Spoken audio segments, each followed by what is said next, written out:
Hello नमस्कार दोस्तों, एक बार फिर से स्वागत है हमारे इस YouTube चैनल पर आपका। और आज हम बात करेंगे अधिगम के निहितार्थ के बारे में। अधिगम निहितार्थ क्या होता है, यानी निर्भर होना, अधिगम के ऊपर निर्भर होना। दोस्तों बिल्कुल सही सुना आपने। नाम सुना होगा विलियम जेम्स का। विलियम जेम्स नामक एक मनोवैज्ञानिक थे जिन्होंने 1590 के अंदर एक हमें बताया कि संप्रत्य क्या होते हैं। उन्होंने संप्रत्यों के बारे में बताया हमें कुछ। तो संप्रत्य का मतलब तो होता है दोस्तों सही दिशा में सोचना। साइकोलॉजी के सिद्धांत उन्होंने बताए थे, तो उसमें संप्रत्यों का जिक्र किया था उन्होंने। तो पहला जो था आत्म संप्रत्य उन्होंने बताया था। आत्म संप्रत्य उन्होंने कहा था कि क्या होते हैं। पहली बात तो प्रत्यय जानना जरूरी है। प्रत्यय का मतलब होता है दोस्तों विचार। अगर हमें विचार जो हैं वो अगर पता है, जैसे कि विचार का मतलब क्या होता है, वही चीज़ें जो हमारे मन में आती हैं विचार में आती हैं, और हम विचार हमें आगे बढ़ने के लिए प्रेरित भी करते हैं। ये बात आप भली भांति जानते होंगे कि विचार वो क्या है, हमें प्रेरित करते हैं आगे बढ़ने के लिए। दूसरी चीज़ आती है हमारे इन्हीं विचारों के बाद कि सही दिशा में अगर विचार आता है दोस्तों, तो वो कहलाता है संप्रत्य। सही दिशा में विचार करना ही क्या है, संप्रत्य कहलाता है। अब सबसे पहले आत्म संप्रत्य की ही बात कर लेते हैं। ये दो तरीके के होते हैं। दो तरीके कौन से? पहला होता है वास्तविक और दूसरा होता है आदर्शात्मक। वास्तविक वो होता है जो हम रियलिटी में सोचते हैं, वर्तमान के बारे में सोचते हैं। और आदर्शात्मक होता है कि हम सोचते हैं भविष्य के बारे में। तो वास्तविक जो संप्रत्य होता है दोस्तों, उसमें क्या होता है, हम वर्तमान के बारे में कैसे सोचते हैं, जैसे कि मैं कैसा हूँ, मैं कैसा दिखता हूँ, ऐसी चीज़ें हम सोचने के लिए हम वर्तमान में सोचते हैं। आदर्शात्मक होता है भविष्य के बारे में कि मैं क्या बनूँगा, क्यों बनूँगा, कैसे बनूँगा, कब बनूँगा, ऐसी चीज़ें सोचते हैं। लेकिन इसके बनने के निर्माण के दो कारण भी हैं। दो कारण कौन से हैं? पहला तो है शारीरिक पक्ष, दूसरा है मानसिक। शारीरिक तो हो गया, आप अपने शरीर के बारे में सोचें, मैं लंबा कितना हूँ, मैं कैसा दिखता हूँ, सुंदर हूँ कि नहीं हूँ, ऐसी चीज़ें लोग देखते हैं ना, शारीरिक पक्ष हैं ये। लेकिन मानसिक होता है कि मैं उससे ज़्यादा पढ़ सकता हूँ, मैं उससे ज़्यादा लिख सकता हूँ, मैं उससे ज़्यादा अच्छा खेल सकता हूँ, जो चीज़ें हम सोचते हैं। तो सबसे बेस्ट जहाँ पर आपको अचीवमेंट मिलती है वो मानसिक पक्ष से ही मिलती है। इसलिए हम एक एज ए टीचर होने के नाते हमें ये ध्यान रखना चाहिए कि बच्चों को हमें सकारात्मक का जो सकारात्मक है, पॉजिटिविटी है, उसकी तरफ हमें धकेलना चाहिए उनको। अब आती है दोस्तों दूसरे नंबर पर अभिवर्ती मनोवर्ती। मनोवर्ती क्या होती है? मन के अंदर कोई चीज़ हम दूसरों के बारे में क्या सोचते हैं, वो हमारी मनोवर्ती है। कई बार कहते हैं ना, सोच आपकी ऐसी गंदी है, सोच आपकी बहुत अच्छी है। तो ये मनोवर्ती तो है आपकी, सामने वाले जो आप जैसा सोचते हो सामने वाले के प्रति, ये अच्छा है कि बुरा, ये आपकी सोच है। और कहते हैं ना, जो जैसा होता है वो वैसा सोचता है। बिल्कुल सही कहा है किसी ने। तो दोस्तों बात ये आती है कि मनोवर्ती पर एक थ्रस्टर नामक मनोवैज्ञानिक है, उन्होंने एक बात कही थी कि मनोवर्ती के कारण जो भी हमारे अंदर सकारात्मक या नकारात्मक प्रभाव आते हैं ना, वही क्या है, हमारी मनोवर्ती है। तो उन्होंने दो ही प्रकार बताए थे, लेकिन सकारात्मक, नकारात्मक और शून्य भी होती है मनोवर्ती। हमें सकारात्मक मनोवर्ती रखनी चाहिए, किसी के भी प्रति रहो, क्योंकि जो जैसा होता है वो वैसा ही सोचता है। ये बात आप ध्यान में रखें। ये अगर हम देखें तो दोस्तों जन्म से ही होती है और अर्जित भी की जा सकती है। जन्मजात और अर्जित दोनों है, क्योंकि अगर हम अच्छी मनोवर्ती बना भी सकते हैं, एक अच्छे इंसान अच्छे समाज में रहकर अच्छी सोच विकसित कर सकते हैं, ऐसी बात नहीं है। तीसरी चीज़ आती है हमारी रुचि। रुचि क्या होती है? जिस चीज़ को हम देखकर, किसी भी चीज़ को देखकर हम उसको करने की सोचते हैं, मन में ठान लेते हैं। रुचि का खैर आपको पता ही है, ज़्यादा बताने की जरूरत नहीं है। और रुचि ही सबसे मोस्ट इम्पोर्टेंट चीज़ है किसी भी चीज़ को सीखने के लिए। अदरवाइज़ मुझे नहीं लगता कि इतना आसान होता है कोई चीज़ सीखना। विदाउट रुचि तो हम कुछ कर ही नहीं सकते। रुचि के ऊपर मैकडूगल ने एक बात लिखी थी। क्या होती है रुचि? मैकडूगल कहते हैं कि हम किसी भी चीज़ की, मतलब कोई भी, चाहे वस्तु हो, कोई चीज़ हो, या मतलब ऐसा कोई भी चीज़ हो सकता है जो आपको प्रभावित करे वो उस काम को करने के लिए, वो सारी चीज़ें क्या हैं? रुचि ही है।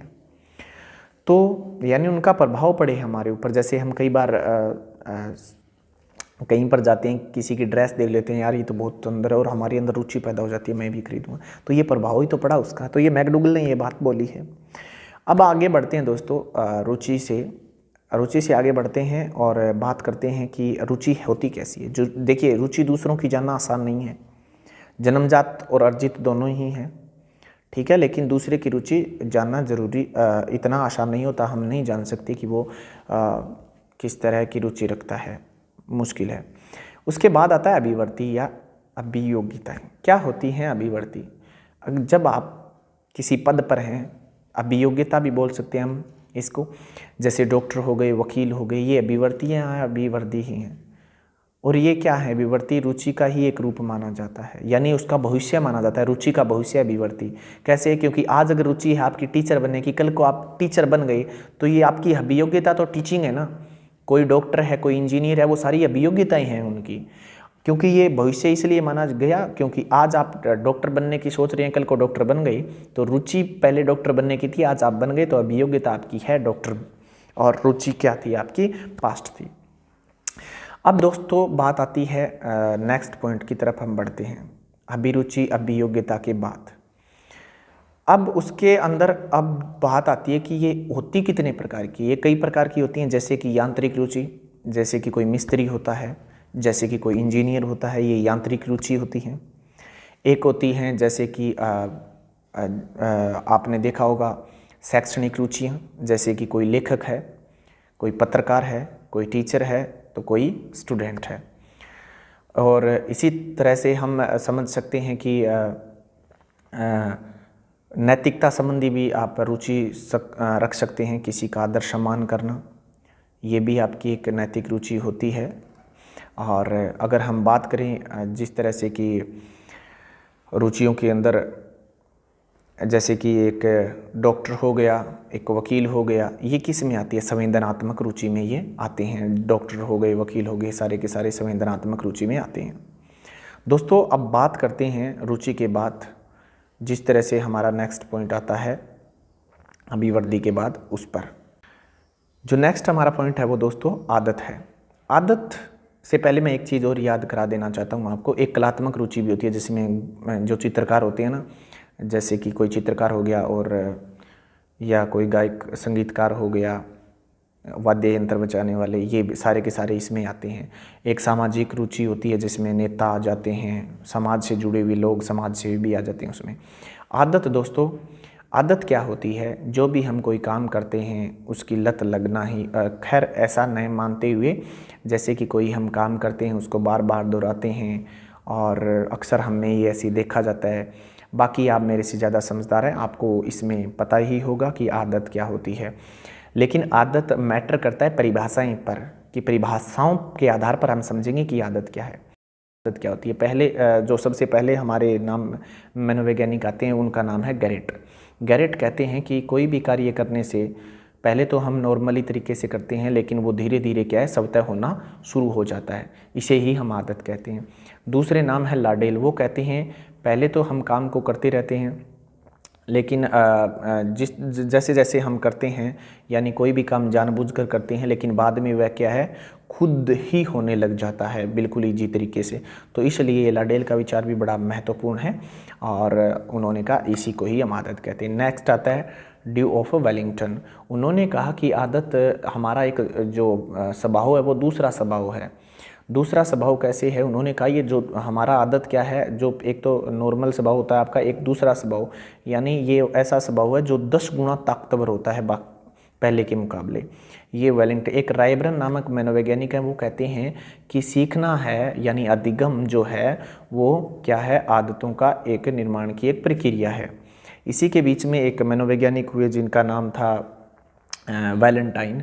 वैलेंटाइन के अनुसार 7 प्रकार की आदतें थी। पहली थी यांत्रिक आदतें, जिसमें आप बटन बंद करते हैं, जिसमें आप जूतों के जो फीते होते हैं वो बांधते हैं, इस तरह की आदतें। दूसरा था एक उसके अंदर नाड़ी तंत्र की आदतें, जैसे नाखून आप चबाते होंगे, ये नाड़ी तंत्र की आदतों में आते हैं।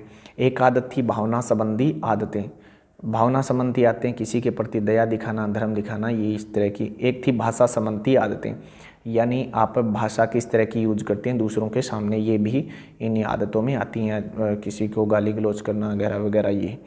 नेक्स्ट थी एक नैतिक आदतें, यानी बड़ों का सम्मान करना, इस तरह की आप अगर आदत रखते हो तो सबसे श्रेष्ठ मानी जाती है। एक होती है शारीरिक आदतें, जैसे दूध पीना, चाय पीना, शराब पीना, ये सारी की सारी इन आदतों में आती हैं।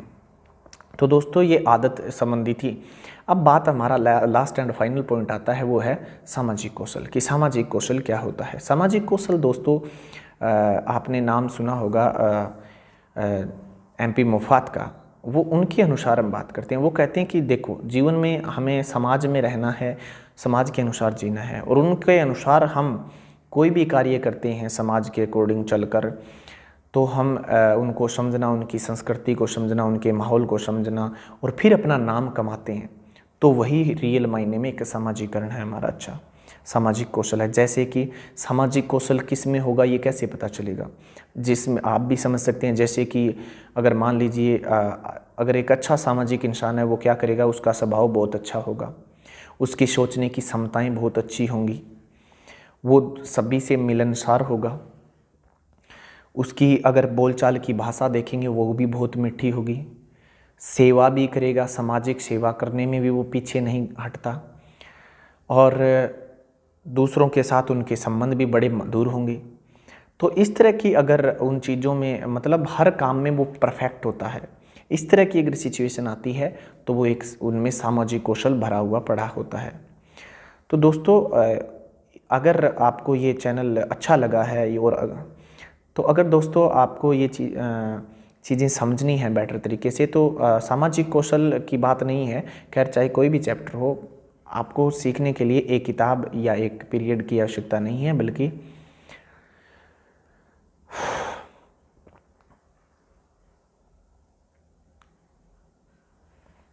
तो इस तरह से दोस्तों हमारा ये टॉपिक यहाँ पर संपूर्ण होता है आज का। कल हम कोई नई वीडियो लेकर फिर हाजिर होंगे। धन्यवाद। अगर कोई गलती हुई तो मैं माफ़ी चाहता हूँ।